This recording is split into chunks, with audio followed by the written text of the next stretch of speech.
Alors, ça c'est le barrage, on ne peut pas aller plus loin? On ne peut pas traverser ce barrage. Pourquoi? Car il y a des ennemis au-delà, là-bas. Et le temple d'Angkor, c'est juste devant? Et il y a 3 kilomètres en avant. Vous êtes un jeune soldat? Depuis quand vous êtes soldat? Depuis un mois. Un mois. Vous vous êtes battu? Déjà battu. Beaucoup? Ça aussi sport. Quel âge vous avez? 20 ans. Et vous avez des camarades jeunes? Plus jeune que moi. Qu'est-ce que vous faisiez avant? Un élève de l'école? Du lycée. Vous êtes beaucoup d'élèves de lycée là? Tout le monde.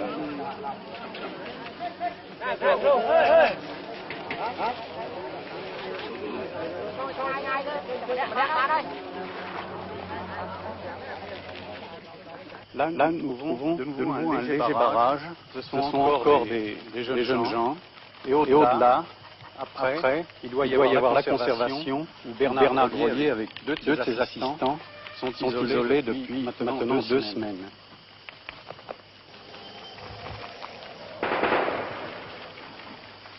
Vous avez entendu un coup de feu. De temps en temps, on aperçoit des habitants qui évacuent ce qu'il leur restait.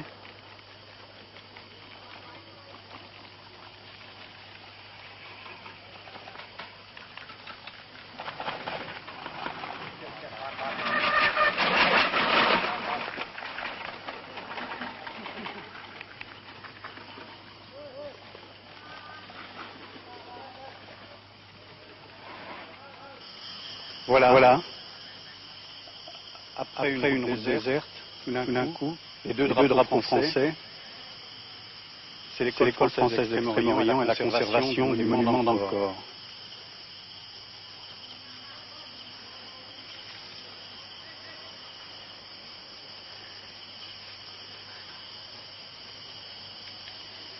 Tiens, il y a un Français là, un Européen. Oh! On peut venir?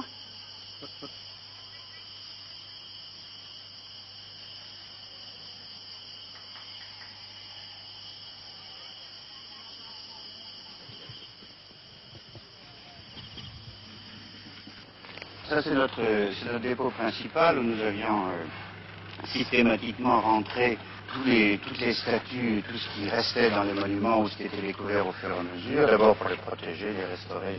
Malheureusement, ce bâtiment n'avait pas été prévu pour la guerre. Alors, en première mesure d'urgence, nous avons retourné les pièces par terre et à l'extérieur. Nous avons protégé les fenêtres contre les éclats. Et alors maintenant que nous avons un tout petit peu plus de temps et de possibilités d'action, alors nous organisons systématiquement l'intérieur.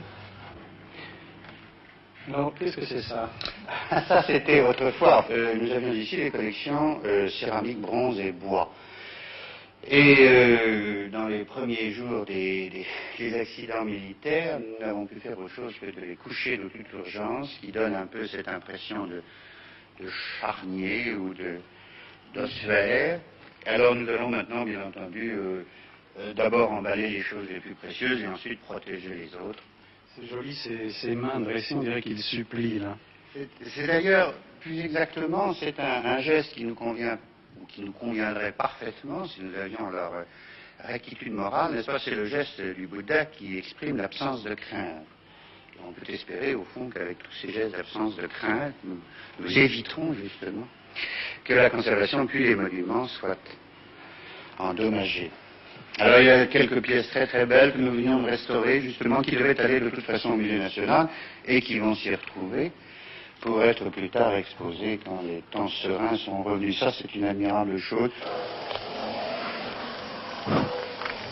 D'abord, nous avons emballé les pièces les plus belles, les plus importantes, tous les bronzes. Cela, c'est déjà parti sur Phnom Penh. Le musée national de Phnom Penh va devenir le refuge, n'est-ce pas, des choses les plus importantes de l'art khmer. Et ça, là, vous avez blindé avec quoi? Ça, ce sont les plaques perforées qui protègent les caniveaux en temps normal. Ça fait une très bonne protection contre les éclats et les balles perdues. Et nous pensons que dans quelques jours, quoi qu'il puisse arriver, j'espère qu'il n'arrivera plus rien, mais enfin, quoi qu'il puisse arriver, l'essentiel de notre collection sera raisonnablement protégé. Est-ce qu'il y a eu des dégâts?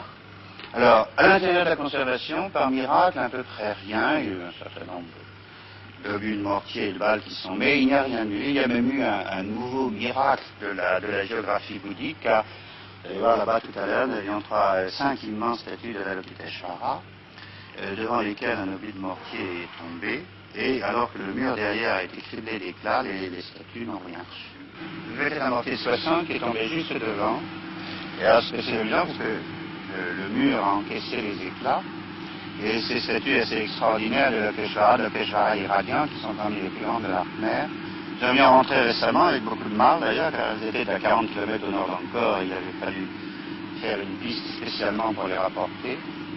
Eh bien, elles ont subi leur baptême du feu absolument impavide, car aucun éclat ne les a touchées. Même pas parce que je vois là sur... Ah non, ça c'était le grès qui desquamait, c'est d'ailleurs pour ça que nous avions rapporté, n'est-ce pas, le grès s'abîme terriblement sous l'action du climat, elles étaient en plein air, et nous avions rentré. Et vous voyez, les éclats ont moucheté tout le mur derrière, entre les statues, sans les atteindre.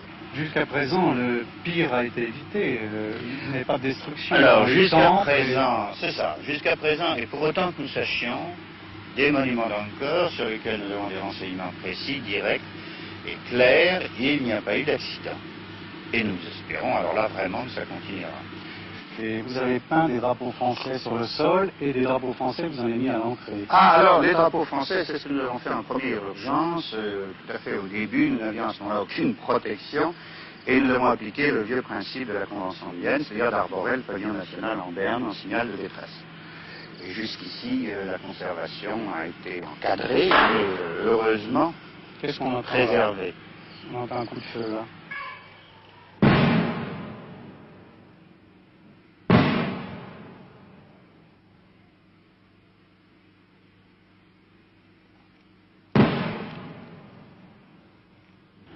C'est du combien ça qui tire? Ça, je crois que c'est du 105, c'est la partie de protection qui est au PC juste à côté. Alors ils font des tirs d'interdiction à peu près régulièrement, le matin et le soir en particulier.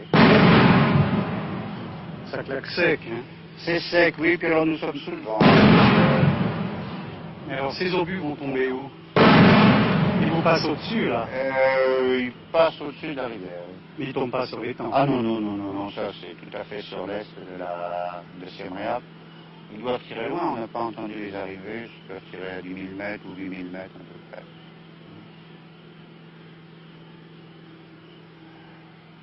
Qu'est-ce que c'est tous ces petits enfants, ces amis? Ce sont des réfugiés ici? Alors c'est ça, oui, tous les employés que nous avons pu regrouper autour de nous sont venus se réfugier ici avec leur famille parce que leurs maisons sont soit dans la zone de tir, soit dans la zone non occupée, non contrôlée. Alors nous avons maintenant un petit village, nous avons même nommé un chef de village, si ça continue, nous prendrons notre pagode. Il y a eu des victimes, des combats par ici, dans le personnel ou autre? Oui, malheureusement, parmi la famille et parmi un certain nombre de notre personnel, il y a eu des tués, il y a eu des blessés. Quel est l'ordre de grandeur? Oh, dans les gens qui nous entourent immédiatement, nous comptons malheureusement une quinzaine de tués actuellement. Et nous avons déjà regroupé près de 200 de notre personnel cambodgien, qui en comptait 800 avant les événements. L'autre partie étant sur place, notamment Angkor Wat. Angkor Wat est devenu un refuge, il y a quelques 3000 personnes qui vivent dans Angkor Wat, c'est d'ailleurs très très beau, très émouvant. Angkor Wat, c'est quoi? De voir les Angkor gens, Wat, c'est le plus grand des monuments d'Angkor, le plus beau et le plus grand et le plus important. Il y a 3000 personnes réfugiées là? Il y a 3000 personnes qui vivent dans le temple, qui lui ont donné une vie qu'on ne pouvait pas prévoir, mais qui est assez bouleversante. Quelles sont ces personnes? Eh bien, ce sont nos employés et leurs familles qui habitaient autour, dans les villages autour du parc et qui se sont réfugiés dans le temple. On ne peut pas aller les voir. Ah, écoutez, pas tout de suite, mais enfin, peut-être que dans quelques jours, ça sera possible. Pour l'instant, c'est zones de combat ou no man's land? Pour le moment, c'est no man's land. Ça n'est Ça n'a jamais été zone de combat, et pour le moment, autant que nous sachions, c'est no man's land. Nous avons l'espoir que par l'action, en particulier de l'UNESCO, de la France et de toutes les nations, d'ailleurs, c'est très frappant de voir que beaucoup de pays se sont préoccupés du problème. Alors nous avons l'espoir que peut-être dans quelques jours ou dans quelques temps, ça sera possible. Nous avons quand même franchi le barrage et maintenant nous sommes entrés dans le no man's land, à proximité des temples d'Angkor. Le lendemain, ils sont allés au temple d'Angkor Wat malgré le danger. C'est là que Pucesso et Meyer ont été blessés à mort. Sur la bande son du magnétophone d'Alain Clément, les derniers mots enregistrés par Pucesso sont ceux-ci. Bon, ben on va avancer.